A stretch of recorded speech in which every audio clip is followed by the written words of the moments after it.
Chers élèves, bonjour. Je m'appelle Madame Fofana Naminata. Je suis professeur de SVT. Ce matin, on se retrouve pour aborder une nouvelle leçon relative aux ressources minières. Pour cela, je vais vous lire une situation d'apprentissage. Soyez attentifs. Situation d'apprentissage. Depuis quelque temps, de nombreux camions chargés de terre noire passent près de ton établissement. Après renseignement, tu apprends que ceux-ci partent d'une mine de manganèse en exploitation depuis peu.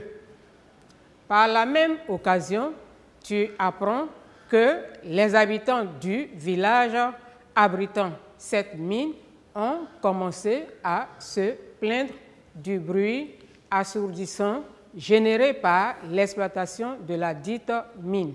Tu décides alors d'identifier les différentes méthodes de prospection et d'exploitation, puis d'en déduire l'impact sur l'environnement et la qualité de vie.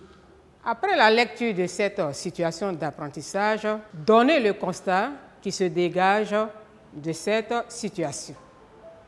Le constat est que des ressources minières sont exploitées en Côte d'Ivoire. À partir de ce constat, formulez alors un problème. Comment l'exploitation des ressources minières se fait-elle? Maintenant que nous avons posé ce problème, nous allons formuler les différentes hypothèses relatives à ce problème. On peut supposer que l'exploitation minière ou l'exploitation des ressources minières se fait par des techniques de recherche.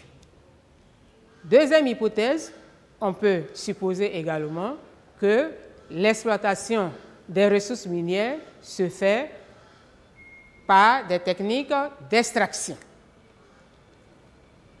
Ayant donné ces différentes hypothèses, nous allons passer à la vérification de chacune d'elles. Reformulons alors la première hypothèse sous forme interrogative. En grand 1, nous aurons alors l'exploitation des ressources minières se fait-elle par des techniques de recherche? Pour vérifier cette hypothèse, nous allons procéder par une activité. C'est-à-dire nous allons vérifier cette hypothèse par une activité. Quelle est donc l'activité que nous pouvons mener pour vérifier cette hypothèse? Nous pouvons faire une observation de document. C'est bien. Donc, on note en petit 1, observation de document. Voici ce document. Observons donc un document qui montre une technique de recherche de l'or. Au niveau de ce document, on observe le document indiqué ici. Après cette observation, nous passons à la deuxième étape. Cette deuxième étape est le résultat. Vous notez alors petit 2 résultat. Au niveau du résultat, on note que l'or est recherché dans un cours d'eau. Maintenant, en troisième étape, analyse. En observant ce document, nous avons une personne dans un cours d'eau qui tient un récipient contenant des sédiments. Passons maintenant à la quatrième étape, c'est-à-dire l'interprétation. À l'aide d'un récipient, qui peut être une calebasse ou un pan, on recueille des sédiments du cours d'eau, c'est-à-dire les limons, les sables, les graviers, qu'on lave pour les séparer progressivement en fonction de leur densité. Cette technique de recherche est appelée la prospection alluvionnaire ou la technique de la bâtée. Cette prospection est une méthode directe de prospection. Elle concerne surtout les gîtes alluvionnaires. On distingue d'autres méthodes directes de prospection. Il faut dire que ces méthodes de prospection directe, ce sont des méthodes par lesquelles l'individu ou le prospecteur est en contact direct avec le gîte. Parmi les méthodes de prospection directe, nous pouvons citer la prospection géologique. Elle consiste à l'observation à l'œil nu des minéraux sur des affleurements au cours des levées géologiques. Elle se déroule en plusieurs étapes qui sont: première étape, on prélève des échantillons à l'aide de marteaux. En deuxième étape, on analyse ces échantillons pour identifier leurs propriétés et déterminer le type de roche encaissante. Nous avons une autre méthode de prospection directe, c'est-à-dire la prospection géochimique. La prospection géochimique consiste à prélever un échantillon. Après le prélèvement de l'échantillon, on prépare l'échantillon. Dans la préparation de l'échantillon, on écrase l'échantillon prélevé, on le fait sécher et on le tamise.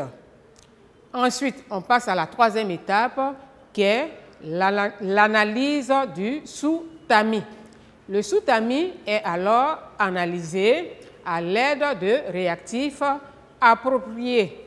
Par exemple, dans le cas de l'or, le sous-tamis est traité avec l'eau chlorée et dosé avec une substance appelée la rhodamine. La prospection géochimique est adaptée à tous les types de gîtes. Qu'est-ce que nous entendons par prospection? Une prospection ou la prospection est l'ensemble des opérations effectuées depuis le premier indice jusqu'à l'évaluation du gisement. En d'autres termes, la prospection est un examen de la teneur du minéral dans le minerai. Il existe des méthodes indirectes de prospection. Ce sont la méthode électrique. Dans le cas de la méthode électrique, à l'aide d'un appareil, on mesure la résistivité et la conductivité des métaux. Pour la méthode magnétique, on mesure le magnétisme ou l'attraction des métaux à l'aide d'un magnétomètre. La troisième méthode indirecte est la méthode radiométrique. On mesure dans ce cas la radioactivité des affleurements à l'aide d'un appareil appelé compteur Geiger ou un scintiomètre. Ainsi, en petit 5, en conclusion, il faut retenir que l'exploitation des ressources minières se fait par des techniques ou des méthodes de prospection. On retient que l'exploitation d'un gîte minier nécessite au préalable une prospection. Pour terminer cette première séance sur cette leçon, nous allons traiter une activité d'application. Le tableau ci-dessous présente des méthodes et des types de prospection. 1. Technique de l'ABAT. 2. Méthode géochimique. 3. Méthode radiométrique. 4. Méthode magnétique. Pour les types de prospection, nous avons dans l'autre colonne méthode indirecte en petit a et en petit b méthode directe. La consigne est la suivante: relier chaque méthode de prospection au type de prospection qui convient en utilisant les chiffres et les lettres. Vous avez 5 minutes pour traiter cet exercice. Les 5 minutes écoulées, nous allons passer à la correction de cet exercice. On revient. Les méthodes de prospection. En 1, technique de la bâtée. La technique de la bâtée sera reliée à la méthode directe. Donc le 1 est relié au petit b. En petit 2, la méthode de prospection géochimique est reliée au type de prospection méthode directe. Donc le petit 2 est relié au petit b. C'est donc une méthode directe. En petit 3, nous avons la méthode radiométrique. La méthode radiométrique est reliée au petit a, c'est-à-dire à la méthode directe. Donc la méthode radiométrique est une méthode indirecte. La quatrième méthode, la méthode magnétique correspond à une méthode indirecte. Donc le petit 4 est relié au petit a, c'est-à-dire la méthode indirecte. Grand 2, l'exploitation des ressources minières se fait-elle par des techniques d'extraction? Pour vérifier cette hypothèse, nous allons procéder par une activité.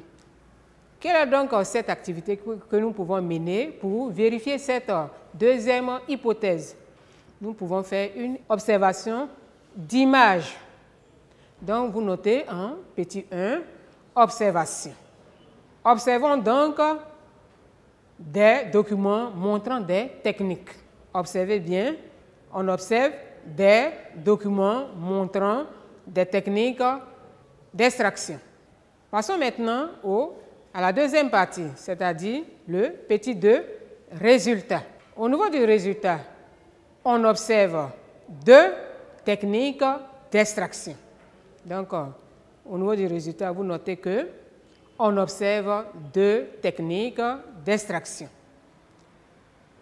Passons maintenant à la troisième étape, c'est-à-dire l'analyse des résultats. En observant le document 2, on observe que le site d'exploitation a une forme d'une cuvette autour duquel on observe des routes et des habitations.